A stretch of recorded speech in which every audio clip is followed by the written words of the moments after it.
Bonsoir à toutes et à tous et bienvenue au Journal du Soir sur Télé Liban.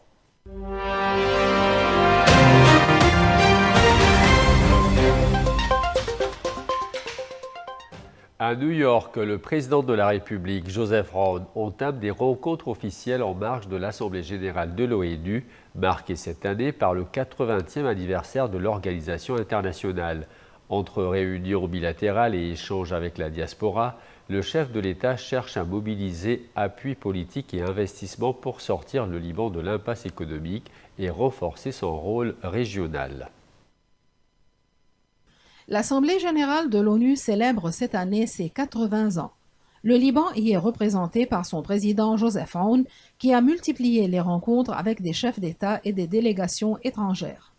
Objectif, exposer la situation au Liban et dans la région, mais aussi consolider les relations bilatérales avec les pays partenaires. En marge des travaux onusiens, le chef de l'État s'est également réuni avec des hommes d'affaires libanais installés aux États-Unis. Autour de la table, les grands dossiers qui pèsent sur l'avenir du pays, tels les négociations avec le Fonds monétaire international, la reconstruction du Sud, en passant par l'infrastructure, la transition numérique et le droit de vote des expatriés.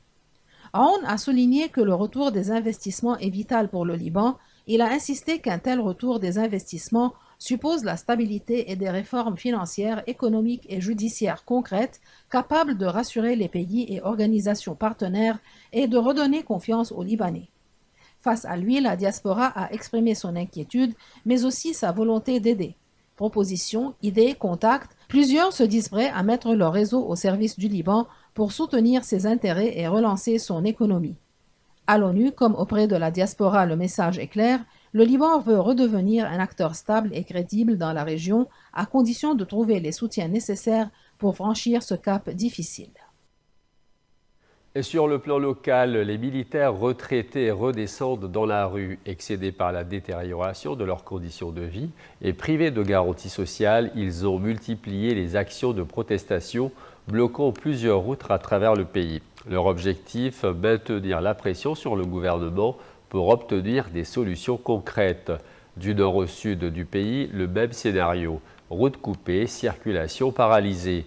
Dans un communiqué, le général à la retraite, Chamer Roukoz, a affirmé que les portes de la justice étant fermées, il ne restait que l'option de la rue, appelant à un sit-in permanent devant le siège du gouvernement. Après sa rencontre avec le chef du gouvernement et les ministres des Finances, de l'Intérieur et de la Défense, Roukoz a demandé aux militaires à la retraite d'ouvrir les routes puisque 6 mesures ont été annoncées. Il s'agit de 2 primes exceptionnelles qui seront versées en septembre, conformément à l'engagement du ministre des Finances. Les allocations scolaires seront alignées sur celles des fonctionnaires civils à un taux plein de 100%. Les allocations familiales, quant à elles, conjoints, enfants et autres compensations telles que les médailles et les décorations, seront révalorisées. De plus, une clause sera introduite dans le budget pour prévoir un réajustement progressif des salaires du secteur public avec une augmentation initiale de 40 à 50%, visant à terme les 100%.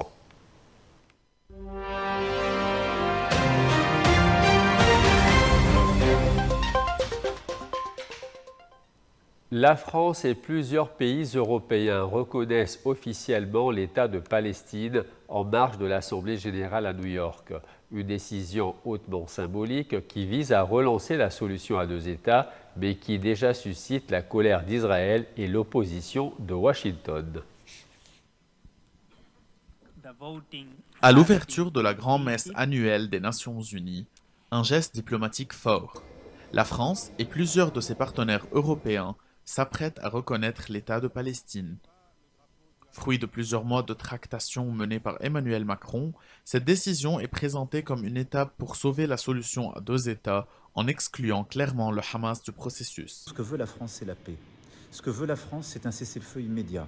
Ce que veut la France, c'est que les 48 otages soient libérés sans délai.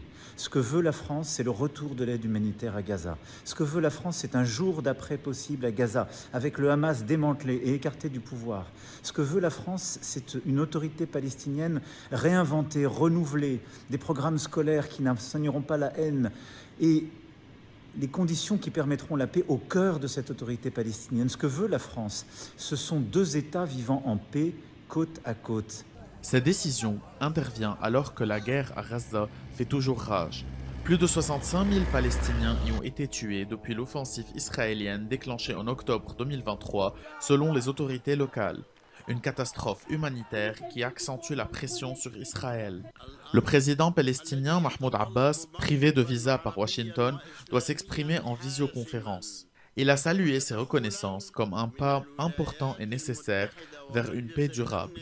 Avant même cette réunion à l'ONU, le Royaume-Uni, le Canada, l'Australie et le Portugal ont formellement reconnu dimanche l'État palestinien. Mais la réaction israélienne est sans appel. Benjamin Netanyahou a répété qu'il n'y aura pas d'État palestinien et a menacé d'accélérer la colonisation en Cisjordanie. Deux ministres de son gouvernement d'extrême droite réclament même l'annexion pure et simple de ce territoire occupé. Les États-Unis, un allié indéfectible d'Israël, rejettent cette démarche. Le département d'État a dénoncé des annonces pour la galerie, préférant une diplomatie sérieuse. Donald Trump doit s'exprimer mardi à la tribune de l'ONU. De son côté, le secrétaire général Antonio Guterres avertit « Les représailles israéliennes sont inévitables, mais ne doivent pas décourager la communauté internationale de soutenir les droits palestiniens. » Avec désormais plus de 145 États reconnaissant la Palestine, cette vague diplomatique reste surtout symbolique, mais elle marque un signal politique fort alors que l'effacement progressif des Palestiniens de leurs terres inquiète de plus en plus la communauté internationale.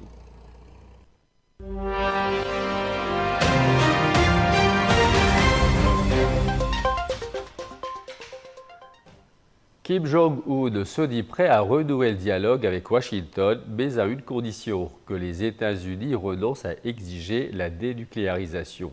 Une déclaration qui relance le dossier nord-coréen et pourrait rouvrir le chapitre des négociations avec Donald Trump 7 ans après leur premier contact historique.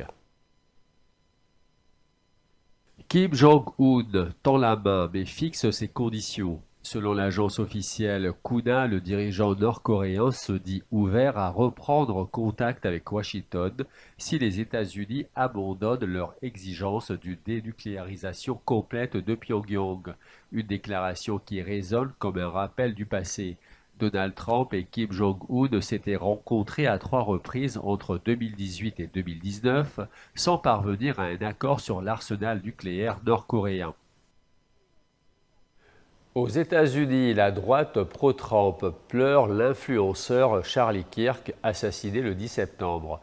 À Glendale, des dizaines de milliers de sympathisants ont rendu un dernier hommage teinté de ferveur religieuse et politique, une cérémonie qui met en lumière la polarisation grandissante et pose des questions sur la violence politique et la radicalisation.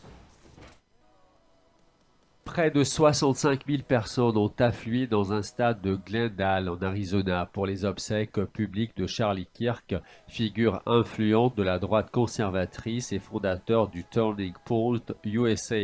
Une cérémonie marquée par des prières, des hommages religieux et des appels à la combativité politique.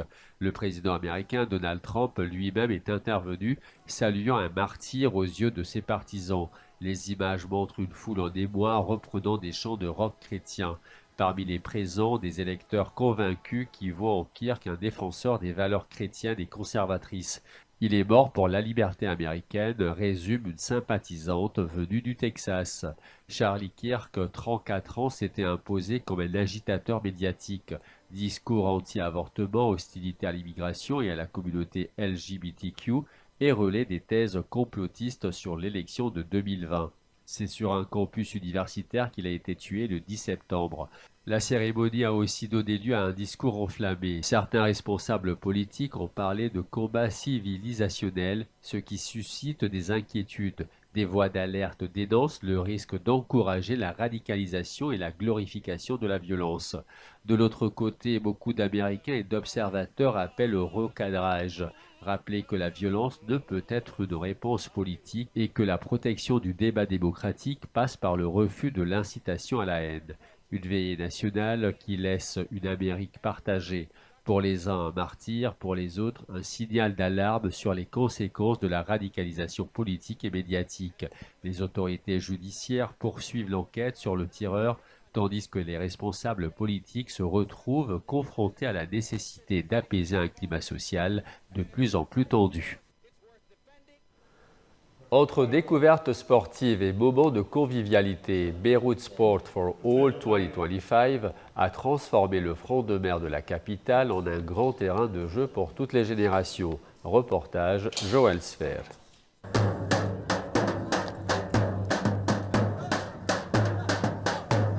Beyrouth s'est parée des couleurs du sport ce week-end dernier à l'occasion de la première édition de Beyrouth Sports for All 2025.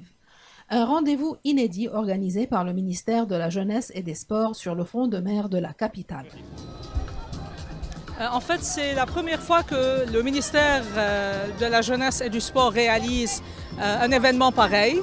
Le but essentiel, c'était l'ouverture à toutes les régions.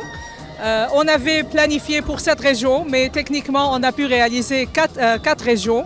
La première était à Sour, le second, on était à Jounieh, le troisième à Alay.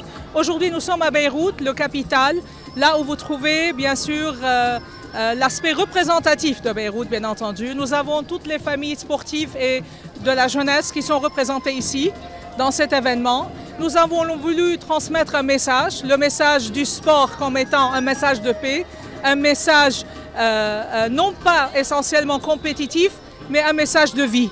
Voilà, de la convivialité, de l'unité des Libanais ensemble. Comme vous remarquez, on a des milliers de jeunes qui sont aujourd'hui ici et viennent apporter leur participation à cet événement. L'événement qui a réuni petits et grands, sportifs confirmés, scouts et associations, a transformé Beyrouth en une vaste arène ouverte à toutes les disciplines. Du football au basketball, en passant par des sports moins connus mais bien présents au Liban, les participants ont eu l'occasion de découvrir, d'essayer et parfois même de s'initier à des pratiques qu'ils ignoraient jusque-là. Dans une ambiance festive et familiale, la foule a célébré l'énergie de la jeunesse et la diversité du sport, confirmant que ce dernier n'est pas seulement un défi physique, mais aussi un message de fraternité, d'appartenance et d'espoir. L'importance pour nous, c'est d'abord de regrouper tous ces gens, toute cette jeunesse autour de tous ces sports qu'ils connaissent pour la plupart, mais ils ignorent le reste. Il y a beaucoup de sports qui sont nouveaux pour eux et c'est une occasion de les découvrir pour pouvoir les pratiquer plus tard. La manifestation a également attiré la présence de responsables politiques, d'acteurs académiques et sociaux venus soutenir cette initiative qui vise à rapprocher les Libanais autour de valeurs communes.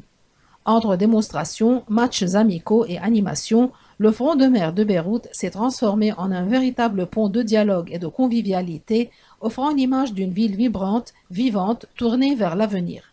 Pour beaucoup, Beyrouth Sports for All 2025 restera comme une fête du sport, mais aussi une promesse, celle de bâtir à travers l'énergie des jeunes et la passion des athlètes, un Liban plus uni, plus fort et résolument optimiste. Et c'est sur cette touche sportive que se termine ce journal. Merci à vous de votre fidélité et à très bientôt.